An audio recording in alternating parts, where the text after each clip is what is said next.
right, Life of Chuck, here we go. Yeah, like my last video, I don't usually do movie review content. I have a whole website with my partner where we write movie reviews and talk about the latest releases, so I tend to push people there. But this has kind of a bookish angle, so I thought this might be a good place to discuss that just a little bit and kind of brag some. So let's brag. The Life of Chuck, it's the new Mike Flanagan movie, his latest adaptation of a Stephen King novella this time rather than a full-blown novel. You probably recognize his work from things like The Haunting of Hill House, Midnight Mass, which I think is his best work still. And of course, he adapted King's Dr. Sleep, which was the sequel to The Shining. Both book and film in the case of Flanagan's adaptation, kind of interestingly. I've always found that sort of a fascinating blend. But yeah, this is his second official adaptation. I still kind of argue Midnight Mass is like a Salem's Lot riff and probably the best Salem's Lot riff we'll ever get, but I digress. I saw The Life of Chuck like a year ago now, and you might be like asking, Kyle, isn't it coming out next week? And to which I respond, you know, that's the beauty of being a film critic sometimes. You get to see things early, sometimes really early. And in this case, we saw it at the Toronto International Film Festival. Usually, when we go to the film festival, which we're so lucky to have been able to attend the past few years, and hopefully we'll be able to get to do so again, we just go to press screenings where it's just us and other members of the press, and we watch these films, we write them up really quickly, and then move on to the next film, and we try to shove in about like 10 or 15 in a weekend, however many we can manage. But with The Life of Chuck, we specifically went and got tickets for the premiere. And I will tell you, that was a wild experience because my partner was seated a couple of rows past me. I was seated by myself, just because that's the way the seats were made available. At a certain point, I started to realize there's a lot of empty seats around me and nobody's sitting.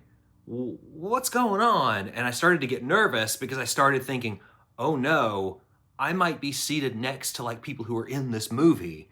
And then I started looking at where I was sitting and I thought, oh no, I might be seated right next to the people that are in this movie, including Tom Hiddleston and Mike Flanagan, and I'm wearing shorts. Thankfully, they ended up sitting 2 rows behind me. So I had Tom Hiddleston, I had Mike Flanagan, I had Kate Siegel, his wife, and often collaborator, and a number of other people that were in the film. Even Matt Lillard, you know, his Stu Macher himself from Scream, which is like a big thing for me. But the biggest moment was when probably about, I'd say 5 minutes or 10 minutes before the start time, in walks not only Mark Hamill, but also Stephen King. And that's when the whole crowd stood up and started taking pictures and all this craziness. I only say all of this to say that like my experience watching this movie is gonna be very different than like anyone else's on the planet, except for the people that were in that room. I don't know if there's a way I can effectively extrapolate the experience of being able to see an actor like Tom Hiddleston on screen and then turning around and seeing him right behind you, watching himself with like $1 million smile the entire time. It's really kind of neat to be able to see that in real time. Also, having Stephen King and Mark Hamill, these 2 enormous pillars of my childhood, just 2 rows behind me, just watching a movie and hanging out like guys, that's incredible, and yeah, I'll never forget it. By the end of the festival, it ended up winning the People's Choice Award, and there was all this talk about like, oh, could it be up for an Oscar this year? But that was, you know, in the 2024 season. But the truth of the matter was it didn't even have a distributor at that time. And then Neon came around and picked it up, but they held off the release until right now. If you've seen the trailer online or on TV or something, you're probably left wondering, if you don't have any foreknowledge about the story from the novella, you're wondering what the heck this is even about. And to be fair, they are being pretty vague on purpose, because to give away too much, I think, is to give away a lot of the charm of the life of Chuck. And so it requires a little bit, a little bit of subterfuge. But I will attempt to talk about this to give you at least a little more context going in to determine if this is something you even want to see. It's broken up into 3 acts, just like the novella. And the first act is like this great big pre-apocalypse, which sees the world kind of very quickly kind of spiraling out of control and into a sort of an end state. Chiwetel Ejiofor plays a character who is kind of like the point of view person for most of this first act. Perhaps the strangest thing, even somehow stranger than the fact that the world is ending, is that there are these ads and these signs everywhere that Chiwetel Ejiofor's character is noticing that he's never seen before, that say things like, "Thanks for a wonderful 39 years, Chuck." And while he doesn't really have much time to sort of investigate this, it's something that's like constantly present throughout this whole first act, and it becomes this very curious thing. Then we move into the second act, which turns us into sort of the POV of Chuck, who is played by Tom Hiddleston, who is on a business trip for this accounting conference, and he ends up becoming like kind of a sort of almost like a song and dance number without the song. He meets these street musicians, and we get this really impressive sort of dance sequence that I think for a lot of people will probably be the highlight of the movie. And then in the third act, we get the background on Chuck's childhood. And this is where we spend a lot of time with his grandparents, who are played by Mark Hamill and Mia Sara, which, by the way, if the sands of time are not shifting past you by the fact that Mia Sara from Ferris Bueller's Day Off is playing a grandmother, they will now. As I explain it to you, it probably sounds so weird and disconnected, but I promise you, it really loops together quite well. And I think it probably does so better in the film than even in the novella, though I liked the novella okay. You know, that novella comes out of a collection called If It Bleeds, which came out, I think, like a decade ago. I speed read it before I even saw the movie. I recall liking the novella okay. I read it very fast, and it reads very fast, which is one of the big pluses for it. Like, if you wanted to read it before seeing the film next week, you could get it done in a day, which is always great, especially when you have limited time like I had at the time. It's schmaltzy King, you know, that may or may not work for you, but he mostly makes it work by virtue of just like being a very powerful writer. The middle act, I think, is a problem in the novella, and I think it just does not quite work as well as King would like it to. And so I didn't think the film, it's weird walking into the film. I felt like it didn't have to do a lot to improve on the source material, but it was also one of these things where I walked in thinking like, I was just kind of whelmed, I guess, with the novella. So I wasn't that excited until I actually sat down and saw the movie. Like Flanagan, you know, I think he's largely a pretty good filmmaker. Like I said, Midnight Mass, masterpiece. I think a lot of his other work can get kind of schmaltzy too, sort of like King in this novella.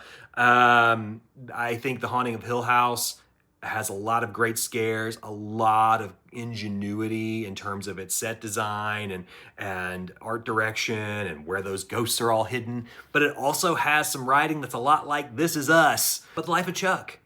It's an improvement on the book. It really is. In some ways, I might make the argument that it is probably Flanagan's tightest film. Certainly the tightest project he's had in some time. Granted, much of the work he's been doing lately has been in TV, and it's all very sprawly, but this thing is really laser focused, and I was impressed by that. Caustic improvements on the source material. What's funny is it's pretty faithful to the book, or the novella. It's got the exact same structure. The plot is exactly the same. I don't think there's a single beat from that novella that is not used in the script. The only thing is that Flanagan expands upon things here and there. particularly when it comes to his world-famous monologues. There's a tremendous monologue in the first act, particularly from Matthew Lillard, which the fact that I can remember that says a lot, considering I haven't seen this movie again in like 10 months. For the way an actor can deliver lines of dialogue that just sounds better than the way your mind's eye reads it. Some things they just work better. I feel like the first act and the third act are sort of like this best of Stephen King speed run, where like the first act is all about a community coming together to face a large scale crisis. And the third act is about kid finds mysterious thing in the attic. But it's in the second act that I think you've got something that's a little more unusual for this kind of material, particularly for Flanagan as a filmmaker. He's kind of capturing something he's never really done before, this highly choreographed sequence. And it's the thing I think everybody's gonna be talking about. It's gonna be all about that dance number, baby. All about it. Yeah, I think like it does kind of veer into that whole Walter Mitty, isn't life wonderful? Aren't we all wonderful kind of territory? A lot of people, that stuff really works like gangbusters. And when I look at it in an overall picture, I judge it as being worthy on the better side of King on film. It doesn't have a lot of great company. You've got things like The Shining, you've got Christine, you've got Carrie, and The Mist, and I start to roll back. Oh, what else? Dr. Sleep. It's the third act, though, for me that I think not only ties everything together really beautifully, but also is my favorite part of the movie, bar none. You get this same sort of sense of preteen wonder that Flanagan just nails, that is just a King hallmark. This adolescent triumph towards the end that was giving me big time flashbacks to The Fabelmans, which is a big compliment because I love that movie. Love that movie. The Life of Chuck. It's a strong film, certainly one of the better movies of Mike Flanagan's career. And I think a really great option to take your dad to on Father's Day next weekend. Remember that it is Father's Day. It's a pure shot of feel good. And that's how you get a pull quote on the poster, baby. I did, right there. I do hope that his next Stephen King related thing is going to be The Dark Tower finally. Mike, if you're watching, Michael Trucco for Roland. Michael Trucco for Roland. Michael Trucco for Roland. I wish I could have talked to Stephen King, though. Man, that'd been so cool. I have this whole theory about the wind through the keyhole and the Dark Tower that I would love to ask him about. Maybe someday. As always, like, comment, and subscribe. We'll see you next week. Keep on reading.